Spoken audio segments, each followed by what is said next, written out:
Most Islamic advice you hear is stuff that's not necessarily easy to implement in your life.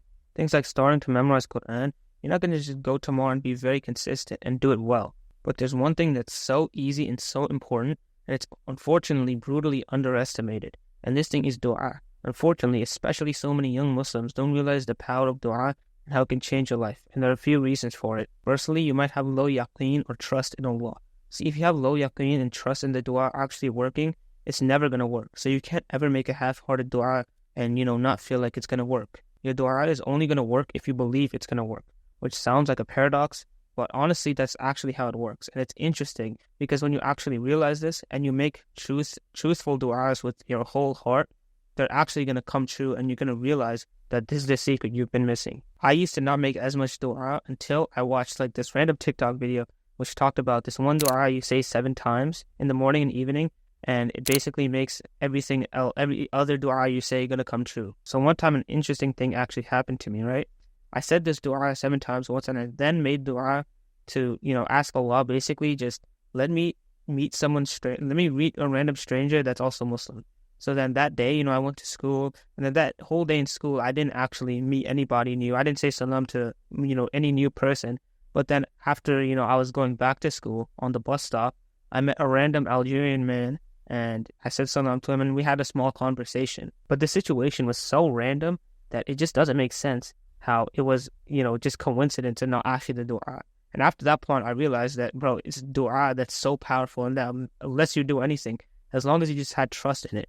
And that dua I made on that day, I actually had full trust in it, which is why it happened. If I didn't have that, if I didn't put my whole heart into it and I didn't truly think it would happen, that would have never happened. Now, I just spam as much dua as possible, bro. Like anything you could think of, just spam dua. Because here's the crazy part. There's no drawback to dua.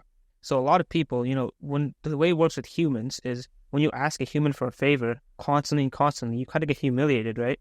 You think they're going to start not liking you or whatever. But with Allah, the more you ask Allah for favors, the more Allah actually loves you. So dua is a form of worship. Dua is actually a good thing. It's good to ask for more and more. Just there's no reason to stop asking. And a mistake a lot of people make with dua is they don't ask for the best thing possible. So for example, I heard this one story where there was this woman and basically she committed sins or whatever, but she asked Allah to punish her in this world and not the next world. And what happened to this woman is that she constantly made this dua and she ended up having cancer and died like a few years later. At least that's what I remember from it. But this was actually a massive mistake because what she should have asked for was just forgiveness in general. Because think about it. Allah can give you literally anything, right? There's no limit to Allah's power. So why would you ask for a punishment in this world instead of the next, as opposed to just asking for forgiveness from Allah or relief? So it's a problem, and it's kind of actually an insult to Allah because you're basically not putting Allah to the high standard that He deserves, because Allah can do anything and you're asking for less. That's not how you should go about it. When you make dua, you should ask for as much as possible. Literally, sky's the limit, bro. Your imagination is the limit. Just ask for anything you want. And having limits on what you ask for is not good because you're basically saying Allah can't give this to me. But Allah can give it to you because He's Allah, bro. He can do anything. And to go on with this, a lot of people say inshallah in their dua.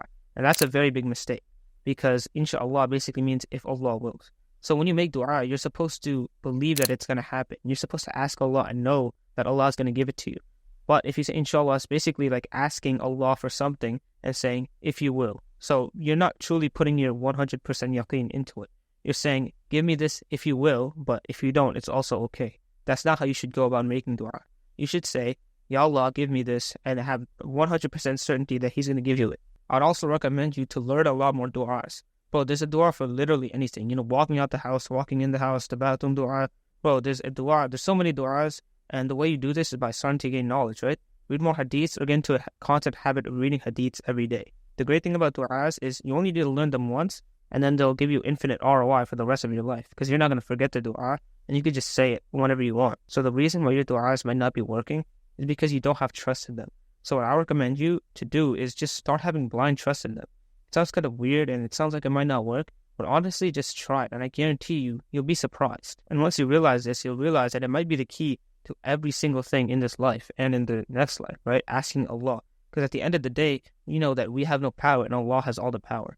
So just spam du'as. There's nothing you can go wrong with doing that. Anyway, that's all I had for this video. Don't stop making dua again. Assalamu alaikum.